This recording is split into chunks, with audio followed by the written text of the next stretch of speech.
Hello, and thank you for joining me at RC Truth Media. Today we are going to be discussing again the dollar collapse. Now, before I start, I'd just like to say that every time I do a video like this, it ends up on the second page on YouTube. I don't think YouTube likes the information that's coming out. I'm not getting a lot of views on the dollar collapse videos, and every time I do one of these videos, I'm losing subscribers. Okay, and I have a feeling that this is YouTube trying to give me a hint to not do these kind of videos, because this is very real, true news. The dollar since 1913 has been dying. Okay, the value, the worth of the dollar has been decreasing. And why is this happening? Well, because of the pumping liquidity into the markets, which happens from central banks printing money, called quantitative easing, and they did this for years. Okay, all the way in 1971 is when Nixon got off the gold standard, and ever since then we've been backed by nothing but the faith of those using the dollar. And ever since then, what has happened? All the purchasing stuff, like cars, boats, assets, any asset has increased, has bubbled up, inflated all the way up, okay, to really expensive costs. And the purchasing power of the dollar has collapsed. We're now under 4 pennies in the purchasing power of the dollar. It actually used to be worth a dollar in 1913. Now in dollar news, what's going on? Global currencies, they don't last that long, only around 95 years, give or take 20 years. The lowest amount of time was Netherlands with 80 years, and Portugal. Okay, the longest reserve currency was Spain at 110 years.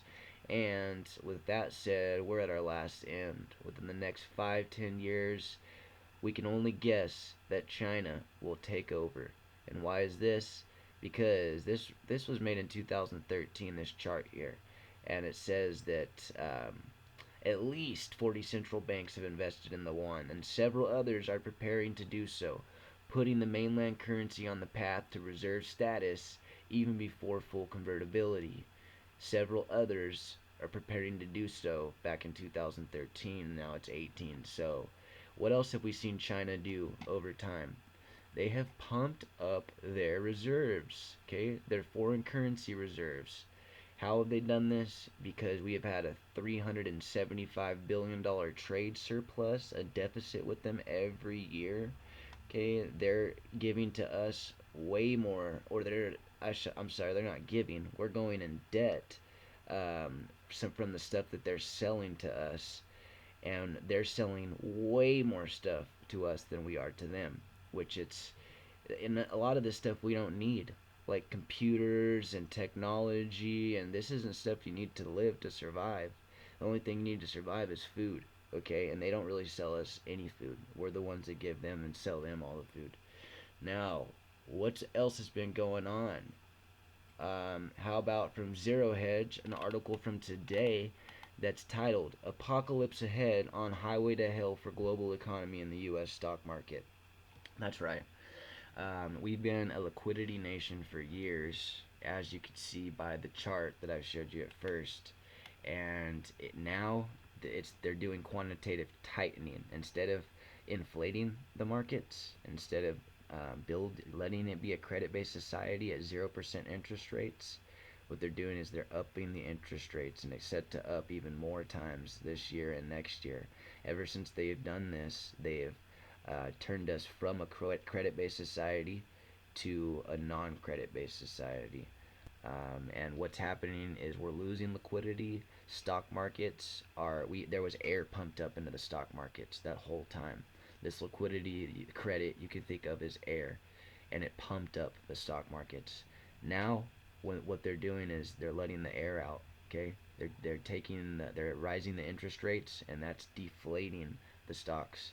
Okay, and this is not good news. Let's see what this article has to say down here. It says what's really happening is that as the Fed is letting the air out of all the tires, all the stock markets in the world, since the dollar is a global currency, are becoming less stable. They are becoming less stable because it was always only central bank free and easy money that supported an artificial wealth effect in stocks and bonds.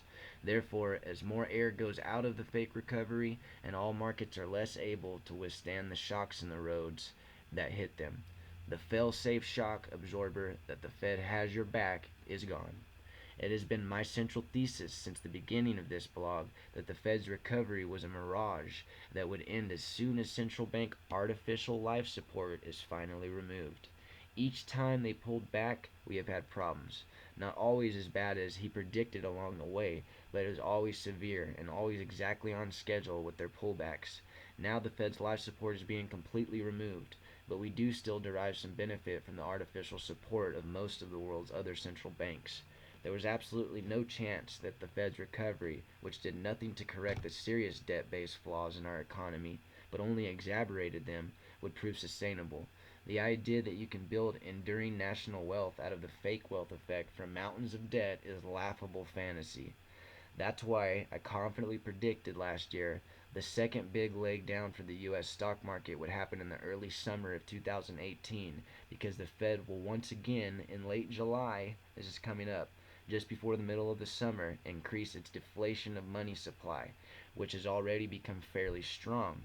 July's 25% increase in quantitative tightening is 25% of a much larger number, and that bump will hit when the world is already weak and wobbly from the previous increases.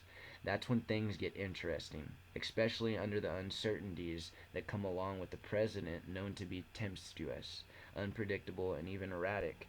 The road to recovery is through the Great Depression, he says. Markets, when they are not being smoothed along by the artificial life support of central banks, do not like uncertainty, so things will get even more interesting in the fall when the Fed finally accelerates its rattle trap unwind to full velocity, just as the U.S. election cycle enters full combat mode.